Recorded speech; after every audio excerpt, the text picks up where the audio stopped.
Xi Jinping's story begins within the elite circles of communist China. His father, Xi Jinping, was a revolutionary hero who fought alongside Mao Zedong. This lineage placed young Xi Jinping in a privileged position. He grew up in Beijing, surrounded by the red aristocracy.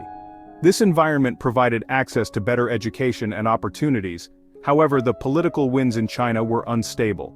The privileges enjoyed by families like the Xis were not guaranteed to last. The seemingly secure world of his childhood was about to be shattered. The storm of the Cultural Revolution was gathering, sparing no one. This early period of privilege would soon give way to profound trauma. The Cultural Revolution, launched by Mao Zedong in 1966, brought chaos and suffering to China. For Xi Jinping, then a teenager, it meant a dramatic reversal of fortune. His father, Xi Jinping, was purged, branded a counter-revolutionary, and imprisoned. Young Xi Jinping found himself an outcast, targeted by suspicion and persecution. At 15, Xi was sent to the remote rural village of Liangjiahe in Shanghai province, as part of Mao's Down to the Countryside movement. Life in Liangjiahe was incredibly harsh, with Xi living in a cave dwelling and enduring hard labor. This period, lasting 7 years, tested his resilience and exposed him to the grim realities of rural poverty. Initially struggling, Xi eventually adapted, earning the respect of local villagers and engaging in local party work. This period of intense hardship is often cited by Xi himself as formative. He learned to navigate complex social dynamics and developed a reputation for being pragmatic and determined. The experience of the Cultural Revolution left indelible marks on Xi Jinping. He witnessed the brutality of political purges firsthand and understood the fragility of power. The suffering he endured likely contributed to his tough political style. Some analysts believe this period instilled in him a deep-seated desire to prevent such chaos from ever engulfing China again. It also provided him with a narrative of overcoming adversity, which he has used effectively in his political ascent. After the Cultural Revolution ended and his father was politically rehabilitated, Xi Jinping's prospects improved. In 1975, he gained admission to the prestigious Tsinghua University in Beijing, studying chemical engineering. University life provided him with a formal education and an opportunity to rebuild political connections. He officially joined the Chinese Communist Party, CCP, in 1974, signaling his commitment to a political career. Graduating in 1979, he was equipped with a degree from one of China's top institutions. Xi's first significant political role came shortly after graduation, serving as a personal secretary to Geng Biao, then Minister of National Defense. This position provided Xi with invaluable experience at the heart of China's political and military establishment. However, Xi made a strategic decision to move away from the central government in Beijing. In 1982, he requested a transfer to a local-level position in the provinces, becoming Deputy Party Secretary of Zhengding County in Hebei Province. This move was seen by some as unusual for a princeling, but Xi seemed to understand the importance of gaining grassroots experience. This decision demonstrated a long-term vision for his career, focusing on practical governance rather than relying solely on his connections in Beijing. His provincial career laid a strong foundation for his eventual ascent to the highest echelons of power in China.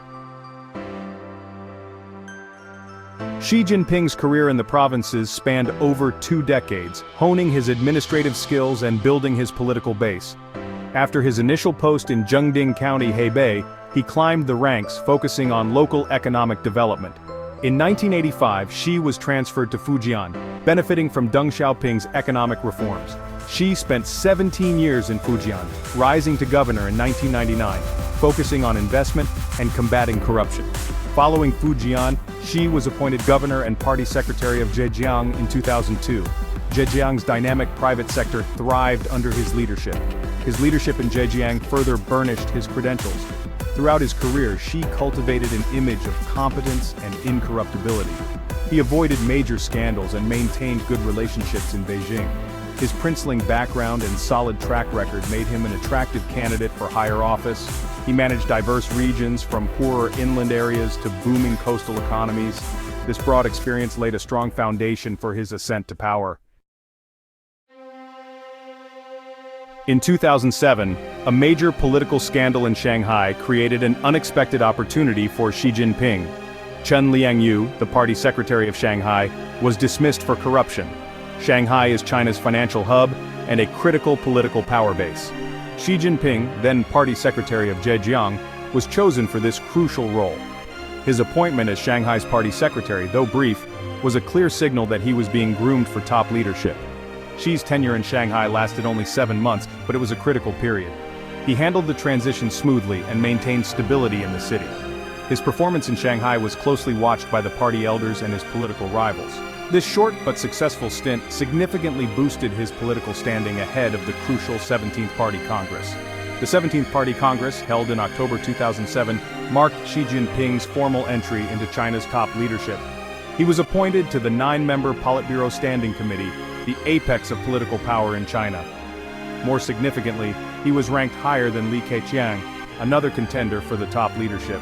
This ranking strongly indicated that Xi was the heir apparent to Hu Jintao. Once on the Politburo Standing Committee, Xi took on important responsibilities, including party organization and preparations for the 2008 Beijing Olympics. This period was one of careful preparation and consolidation before his ultimate rise to the position of General Secretary of the Communist Party. Xi Jinping's path to paramount leader began with his appointment to the Politburo Standing Committee in 2007.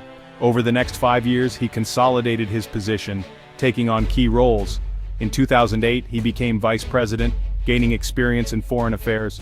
His appointment as vice chairman of the Central Military Commission in 2010 was crucial. Xi cultivated his image, emphasizing party unity and discipline. In November 2012, he became general secretary of the Communist Party.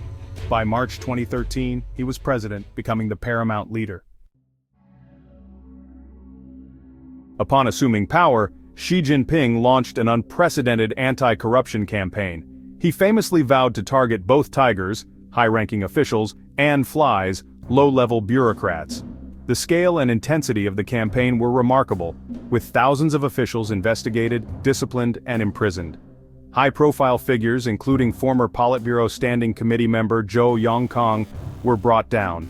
The anti-corruption campaign was immensely popular with the Chinese public, addressing a major source of discontent. However, the campaign also served as a powerful tool for political consolidation. Many of the officials targeted were actual or potential political rivals of Xi Jinping. By removing them, he could eliminate opposition and place his own allies in key positions. Critics argued that the campaign was often selective, targeting Xi's opponents while sparing some of his allies. The campaign had a significant impact on the functioning of the Chinese bureaucracy, leading to a climate of fear among officials. Some became hesitant to make decisions, fearing they might attract unwanted attention. The campaign also strengthened the role of party disciplinary bodies, particularly the Central Commission for Discipline Inspection, CCDI. This further enhanced Xi's control over the party apparatus. Xi Jinping articulated a powerful vision for China's future, encapsulated in the phrase, Chinese Dream. This concept refers to the great rejuvenation of the Chinese nation, evoking a sense of national pride and historical destiny. The Chinese Dream has 2 main centenary goals: achieving a moderately prosperous society by 2021 and building a strong, modern socialist country by 2049. A key component of Xi's global ambition is the Belt and Road Initiative, BRI, launched in 2013. The BRI involves Chinese investment in infrastructure projects across dozens of countries, enhancing connectivity and trade. Technological advancement is another cornerstone of Xi's vision, with initiatives like Made in China 2025 aiming to upgrade China's manufacturing sector. The government has poured significant resources into research and development, driving for technological supremacy. This drive has led to increased competition and tensions with other major powers, particularly the United States.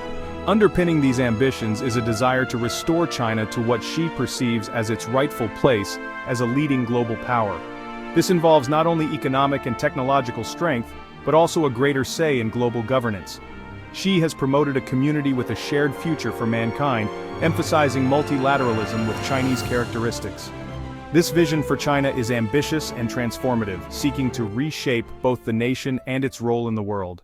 Xi Jinping's era has seen a significant tightening of political control domestically. The anti-corruption campaign consolidated his power, accompanied by a broader crackdown on dissent. Lawyers, journalists, and activists challenging the party line face increased pressure and imprisonment.